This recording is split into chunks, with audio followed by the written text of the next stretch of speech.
Rahby Digital, haki na ukweli. Je, unahitaji taarifa kamili na uchambuzi wa ndani zaidi? Jiunge sasa katika grupu letu la WhatsApp kwa malipo nafuu kabisa. Utapata uchambuzi wa kila siku, mchana na jioni, update za dunia kwa haraka zaidi, fursa ya kumuuliza maswali Rahby papo hapo na kupata majibu ya haraka zaidi kutoka kwake. Usikose nafasi hii adhimu. Jiunge sasa na uwe mbele ya taarifa kuliko wengine. Tupigie kwa simu namba 0654467177 au tuandikie ujumbe ni unge na Rahby. Tutakuunga moja kwa moja.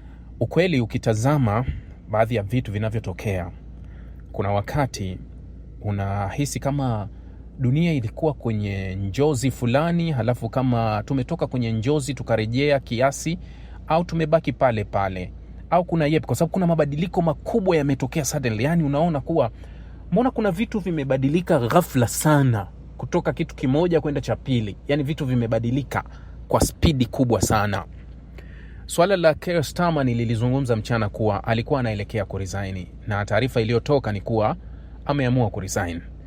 Pressure aliyoipata kutoka ndani ya Likud nilikuambia mchana, wameendelea kutembea kwenye njia walizotembea wahafidhina wa conservative, kina Rishi, kina Liz Truss na wengine waliopita huko. Wote walitembea katika njia hizo ambazo hivi sasa Labour wanatembea hapo. Lakini cha kunifurahisha zaidi, gazeti la Israel Haaretz lenyewe lilivyomuelezea Keir Starmer limeandika recognizing Palestine sanction settles Keir Starmer legacy on Israeli. Yani kuitambua Palestina, kuwawekea vikwazo walowezi ndio legacy. Anasema kuwa ndio legacy. Anasema kama kumbukumbu, yani kama mabaki, yani ndio lebo aliyoigonga, legacy. Yani ni kama vile ni kumbukumbu ambayo Keir Starmer ameiacha ndani ya Israeli. Kwa hiyo wanakumbuka Uingereza kuitambua Palestina ni kwa sababu ya Keir Starmer. Lakini hili wanataka walihusishe kuwa huenda yeye kuitambua Palestina na kuwawekea vikwazo walowezi ndio kwa sababu ya haya mambo yamemtokea. Hili halina ukweli wowote kuhusu hayo, kwa sababu bado Uingereza ilikuwa ikisapoti Israeli kwa njia zote. Uingereza ilitambua Palestina kwenye makaratasi, haikuitambua Palestina kwa vitendo. Haikuwahi kubadilisha mwelekeo wake wowote kuelekea kwa Israeli. Ilisema haipeleki silaha wakati Keir Starmer ameingia madarakani, lakini hata taarifa ilivyokuja kutolewa ikaonekana kuwa ilikuwa ikisafirisha tu silaha kama kawaida, wala hapakuwa na lolote ambalo Uingereza walikuwa wamebadilika kuelekea kwa Palestina.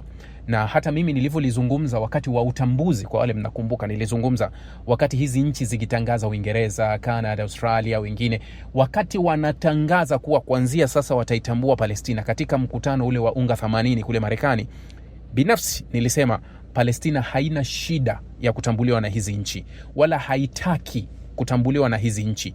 Palestina inataka action, vitendo vya kuitambua, sio kwenda kwenye majukwaa ya kisiasa. Kwa sababu niliwaambia wakati huo kuna siku itafikia nchi zote wanachama 193, nchi 192 zitaitambua Palestina kuwa ni nchi. Acha hivi sasa ambapo Palestina inatambulika zaidi ya nchi 153 ambazo wanaitambua Palestina. Acha hao wachache waliobaki, lakini itafika nchi zote zitaitambua Palestina kasoro Israeli labda na nchi nyingine. Lakini wakati huo wanaitambua Palestina, kutakuwa haipo dola ya Palestina. Haipo dola ya Palestina, itakuwa kwenye makaratasi. Kwa sababu harakati za kuifuta dola ya Kipalestina kwa vitendo zinafanywa na Israeli kwa ufadhili. Ulimwengu wa magharibi wakiwemo Uingereza wanafadhili ujenzi wa walowezi, wanafadhili kila kitu ambacho kinatokea, kila hatua ambazo zitamshape Israeli kuhakikisha kuwa anaweza kuchukua chochote kutoka kwa Palestina, kiko chini ya ufadhili wa magharibi. Kwa hiyo Waisraeli wanatapotaka kuhusisha hili kuresign kwa Keir Starmer kutokana na kile alichokifanya, Uingereza haijaifanyia lolote Palestina wala haijatoa chochote kwa Palestina. Wapalestina wanahitaji haki, hawahitaji makaratasi na maneno. Nimekuwa nikiwapa mfano. Palestina toka mgawanyo wa 1947, yani wana zaidi karibu miaka 80, wao wanatafuta haki ya kutambuliwa. Wanatambulika na zaidi ya nchi 150 duniani. Niliwaambia hivi, Kosovo Kosovo ina umri wa miaka takriban 25 na kidogo. Palestina ina umri wa miaka karibu 80 ambao ilipaswa tayari iwe imeshatambulika. Lakini Kosovo ina umri wa takriban miaka isiyozidi 25 kidogo, yani tayari inatambulika na nchi 100 duniani na wanazo haki zote, ulinzi wote, sheria zote ziko upande wao. Juzi tu wametambuliwa, juzi tu, lakini kila kitu wanakipata. Acha hawa ambao wanavuta miaka karibu 80, hakuna haki yao inayotambulika, na wale waliokimbilia kwenda kuitambua Kosovo kwa nguvu zote wanahakikisha kuwa hapatokuwa na utambuzi wa aina yoyote unaohusu wa Palestina. Ndio hawa kina Keir Starmer. Senior opposition lawmakers say Israeli troops are being sacrificed in Lebanon to please far-right ministers. Meelewa? Senior opposition, huyu mtunga sheria, yani mbunge wa upinzani, anasema Israeli troops are being sacrificed. Yani anasema vikosi vya Israeli vilivyopo kule Lebanoni vimepelekwa kafara in Lebanon to please far-right minister, kwa ajili ya kulinda nafasi za mawaziri wa mrengo wa kulia, kina Itamar, kina wengine Bezalel. Ndio hawa wanajeshi wamepelekwa kafara kwa ajili ya kulinda nafasi za serikali ya mrengo wa kulia, wakiwemo mawaziri wa mrengo wa kulia. Ndio anachokizungumza yeye. Sijui kama anarudia, lakini nilishalizungumza na mchana nilizungumza, nadhani kwenye mazungumzo niliwaambia kuwa kile kinachoendelea ndani ya Lebanon ni kwa sababu ya mchezo wa kisiasa. Sasa jeshi linaenda kufanya kazi ya kisiasa ambayo haina direction. Ndio maana matokeo yake niliwaambia kuwa katika wiki moja iliyopita jeshi la Israel limepata hasara kubwa zaidi kwenye mstari wa vita kwa wanajeshi. Ukiondoa kuwa unaua raia wengi huku, lakini wao wamepata madhara makubwa ya jeshi kwa sababu wamejeruhiwa wengi na wameuawa wengi katika kipindi cha wiki moja au siku 10 zilizopita. Yani wamepata hasara kubwa sana kwa sababu jeshi linaenda kutekeleza maagizo ya kisiasa ili kumweka nafasi Netanyahu azidi kujinusuru kwa nafasi yake, kuwa abaki kwa waziri mkuu, alinde mawaziri wake wa mrengo wa kulia, ili jeshi liendelee kubaki kule, ionekane kama kuna Sasa jioni hii kuna taarifa zimeandikwa haswa. Nitakusomea hizi taarifa ambazo zimetoka jioni hii, halafu ndio nilipoanzia mwanzo nikakwambia leo hii kuna mabadiliko makubwa sana unayaona kwa pamoja yametokea katika kipindi kifupi sana. Yani unaiona ile turn, yani ile 360 imezunguka, yani nyuzi 360 zimezunguka kwa kasi sana katika mabadiliko ambayo hayakutarajiwa hapo awali. Mazungumzo ambayo nilikupasheni leo kuwa yalifanyika yakamalizika vizuri na taarifa ikatolewa kwa pande zote, yameendelea. Mazungumzo yameendelea kati ya Marekani na Irani, na taarifa ambayo ilichapishwa kutoka kwa makamu wa rais wa Marekani ambayo ameizungumza na vyombo vya habari leo mchana na jioni, anasema hivi: baada ya duru ya kwanza ya mazungumzo kati ya Marekani na Irani kuhusu kukomesha vita vya Mashariki ya Kati, makamu wa rais wa Marekani JD Vance alisema wa Irani wamekubali kuwakaribisha wakaguzi wa IAEA nchini mwao. Vance aliwaambia waandishi wa habari katika hoteli ya Bergenstock iliyopo Uswisi, ambapo mazungumzo yake na mzungumzaji au mjadili mkuu wa Irani Mohammad Bagheri Ghalibaf yalifunguliwa Jumapili. Irani wamekubali IAEA wataingia nchini mwao kwenda kufanya ukaguzi. Taarifa inatoka kwenye ofisi ya JD Vance.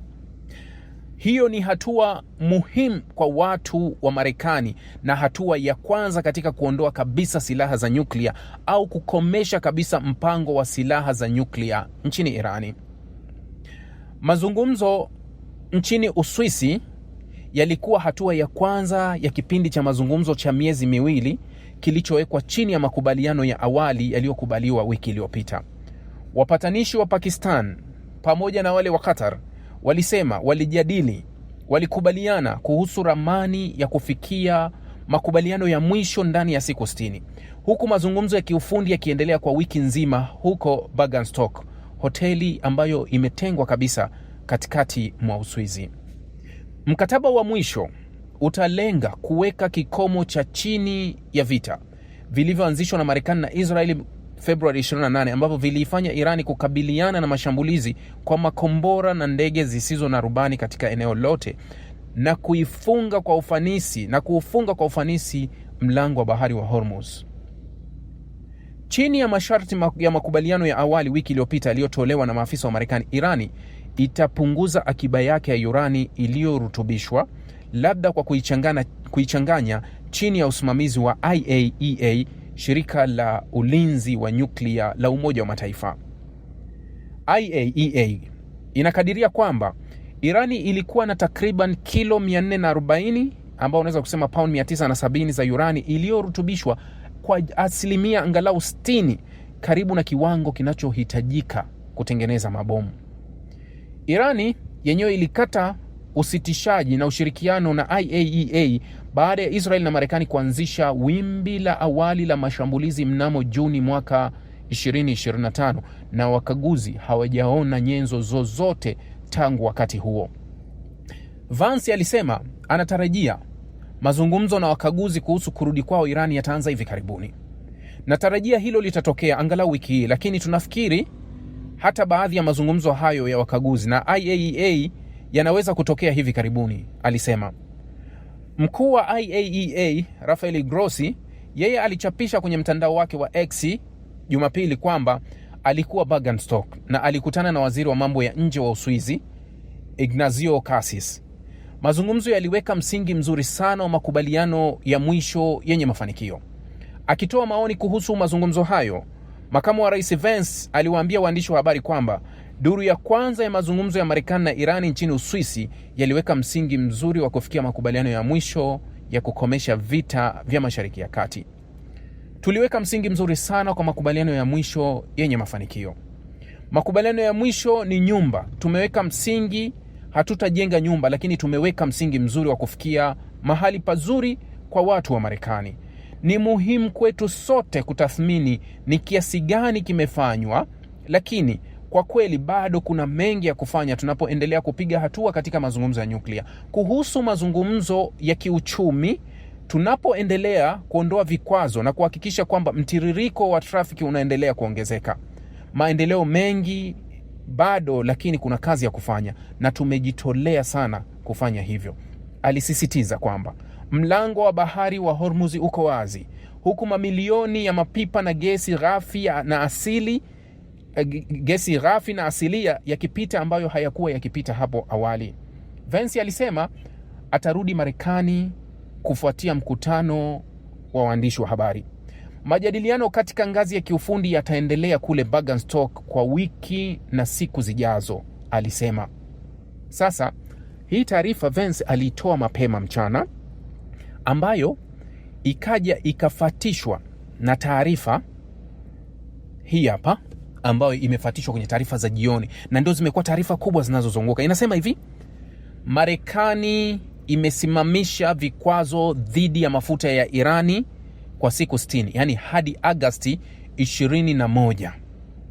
Serikali ya Marekani imesema kuwa imeondoa vikwazo dhidi ya Irani hadi Agosti 21. Hazina hiyo ilisema katika taarifa kwamba inaondoa vikwazo vyote vilivyopo vya Marekani kuhusu uzalishaji, uwasilishaji, uuzaji wa mafuta ghafi pamoja na bidhaa za petrokemikali na bidhaa za petroli za asilia ya Irani hadi Agosti 21. Msamaha huo pia utairuhusu Marekani yenyewe kuagiza bidhaa za petroli na mafuta zenye asili ya Irani kwa matumizi yake ya ndani. Umeona hii taarifa kuwa wameamua kufungua.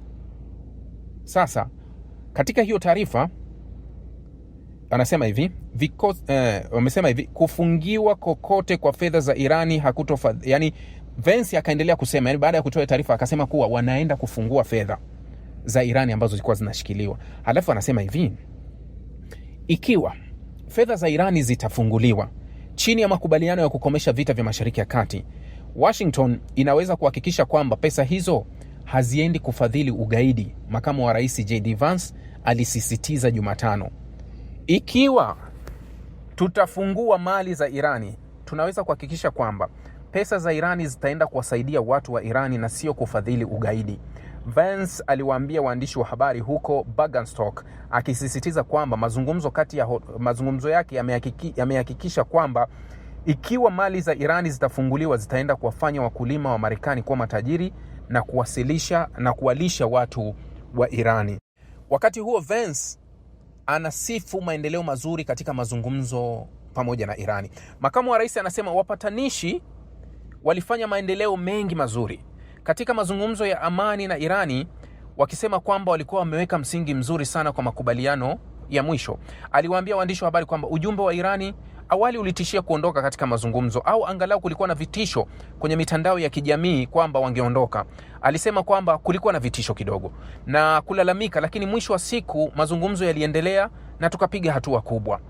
Vance pia alipendekeza uwezekano kwamba Marekani inaweza kukubali kufungua mali za Irani. Yani taratibu, yani unajua hawataki kuwapa ile wa Marekani moja kwa moja, ile kuwaumiza moja kwa moja. Kwa hiyo wanajifanya taratibu, wanaingia. Yani wao wanakuja kuyazungumza, wenzao wamesha ya ripoti muda mrefu. Masuala ya mali, masuala ya kuipa fedha Irani, masuala mengi yote ishazungumza. Sasa wao wanajaribu eti kugusagusa huko, yani wanakuambia unapima upepo.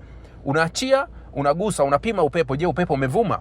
Unakwenda. Sasa anaendelea kusema tulitaka kuhakikisha kwamba tunaanzisha mchakato ambapo ikiwa tutazifungua mali za Irani tunaweza kuhakikisha kwamba pesa hizo za Irani zinaenda kuwasaidia watu wa Irani, sio kufadhili ugaidi.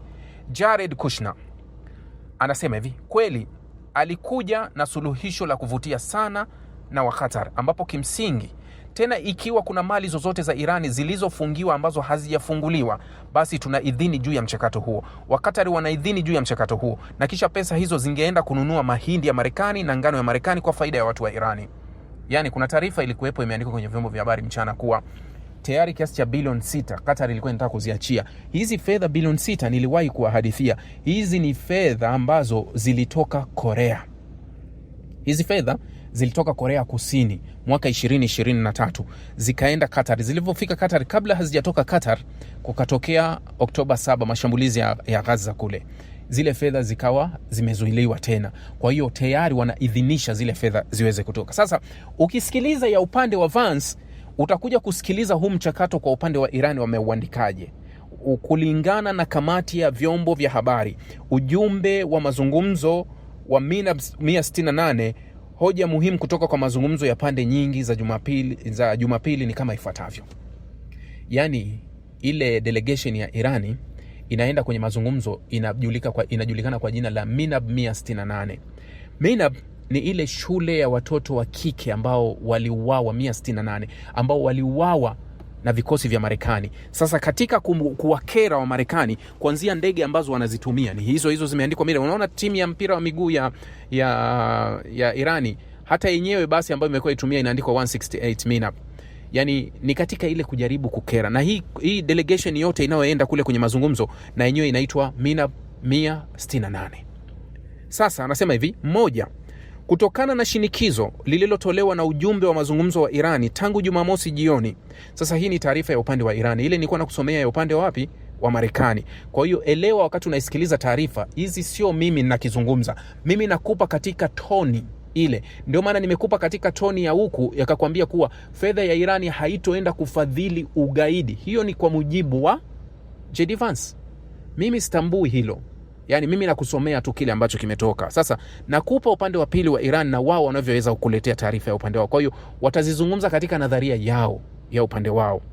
Kutokana na shinikizo lililotolewa na ujumbe wa mazungumzo wa Irani tangu Jumamosi jioni, ambao unadai kukomeshwa kwa uhasama dhaifu nchini Lebanoni kwa sasa kunadumishwa. Umeelewa? Yani baada ya wao kupeleka shinikizo kubwa kwa Israeli kuwa hatutaki mashambulizi yoyote ya Lebanoni yaendelee. Sasa anaposema kuwa sasa kunadumishwa, yani ndivyo ilivyo.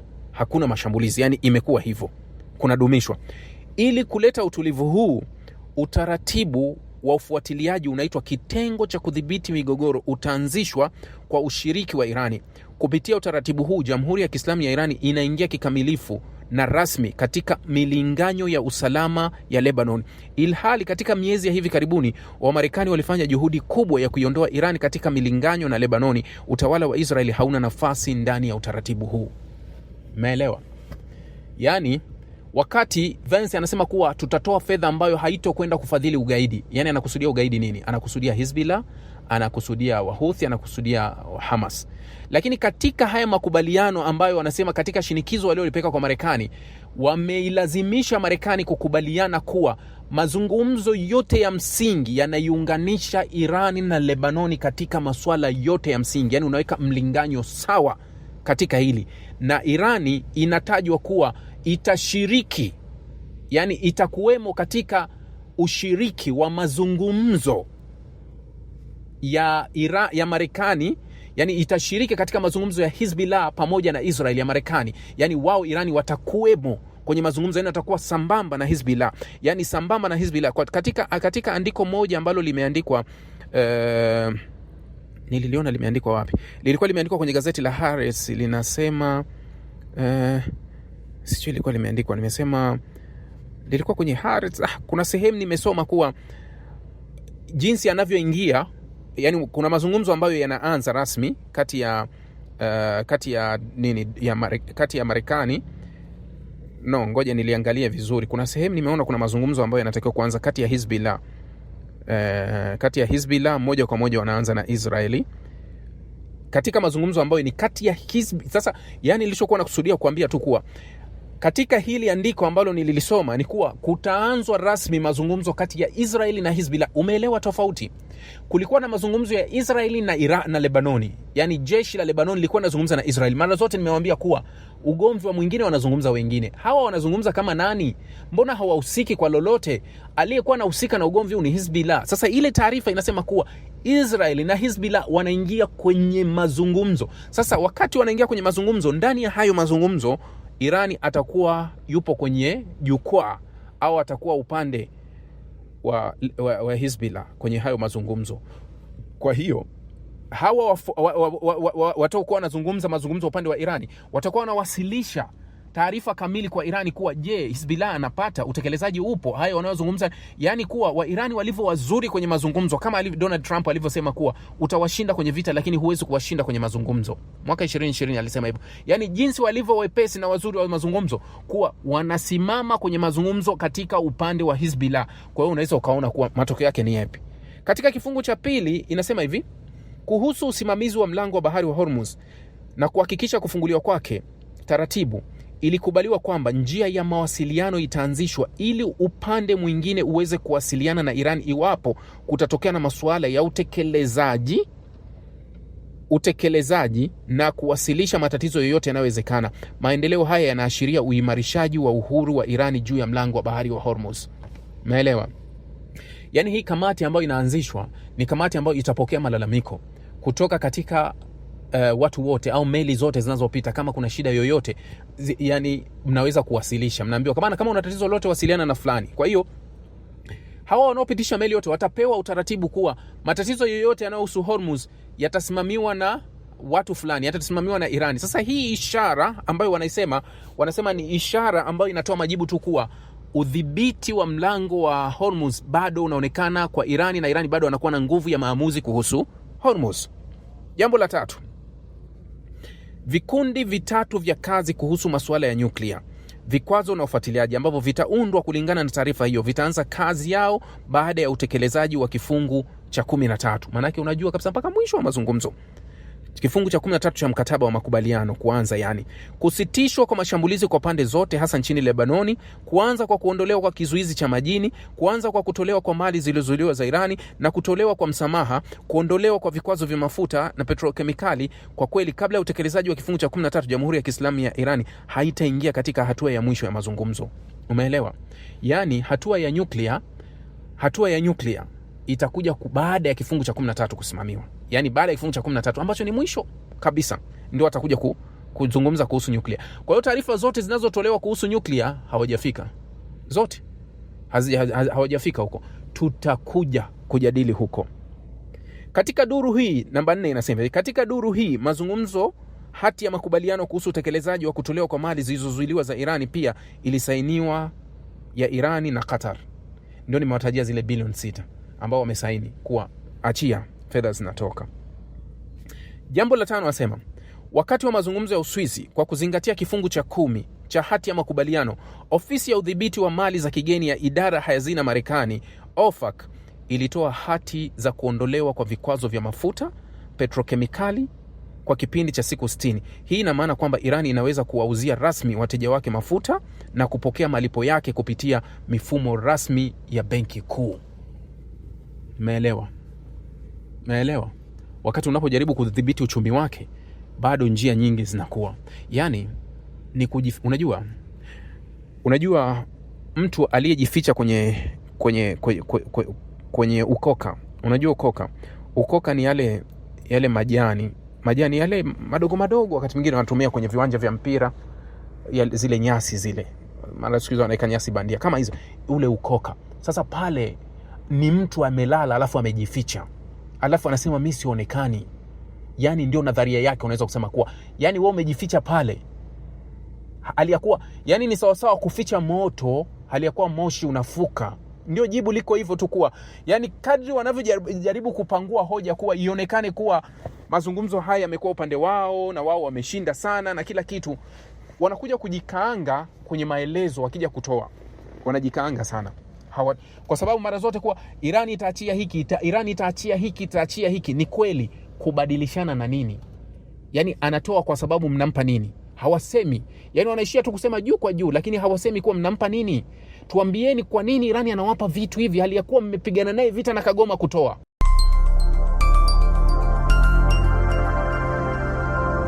Rahby Digital, haki na ukweli.